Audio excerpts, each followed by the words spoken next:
கும்பகோணத்தில் 3 புதிய குற்றவியல் சட்டங்களை திரும்பப் பெற வலியுறுத்தி திமுக வழக்கறிஞர் அணி சார்பில் கண்டன ஆர்ப்பாட்டம் நடைபெற்றது.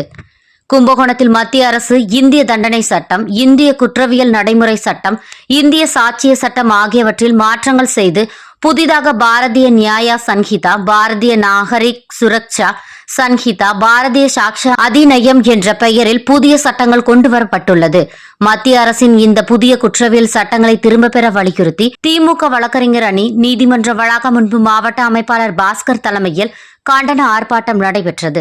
இந்த ஆர்ப்பாட்டத்தில் மாநகர திமுக வழக்கறிஞர் அணி மாவட்ட தலைவர் வைத்தியநாதன் சம்சுதீன், மாவட்ட துணை அமைப்பாளர் பிரபாகரன், ராஜசேகர், இளையராஜா, ஆறுமுகம், சக்தி வேல்முருகன், திருவேங்கடம், ரவிச்சந்திரன், கார்த்திகேயன், சங்கர், ரஜினிகாந்த், மாநகர துணை அமைப்பாளர் அருள் மற்றும் வழக்கறிஞர்கள் கலந்து கொண்டு கண்டன முழக்கங்களை எழுப்பினார்கள்.